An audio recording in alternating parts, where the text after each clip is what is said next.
Hi అండి, అందరికీ నమస్కారం. Welcome to my YouTube channel. ఇప్పుడే అందిన వార్త, మంత్రి బొత్స పరిస్థితి దారుణం అండి. సో టెన్షన్లో పార్టీ నేతలు, ఆ వివరాలు అయితే ఈ వీడియోలో తెలుసుకుందాం. వీడియో అంతా ఎక్కడ కానీ స్కిప్ చేయకుండా ఎండ్ వరకు చూసినట్లయితే ఇన్ఫర్మేషన్ పూర్తిగా అర్థమవుతుందండి.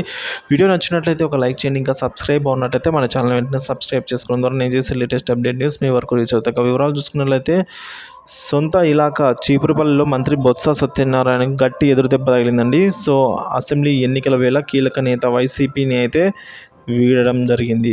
సో మాజీ మంత్రి కిమిడి కళా వెంకట్రావు సమక్షంలో తెలుగుదేశం పార్టీలో అయితే చేరారు. సో మాజీ ఎమ్మెల్యే కోట్ల కుటుంబం, అలాగే మాజీ ఎంపీపీ మోతిలాల్ నాయుడు తెలుగుదేశం పార్టీలో చేరారు. పలువురు సర్పంచులు, ఎంపీటీసీలు పార్టీ మారిన వారిలో ఉన్నారు.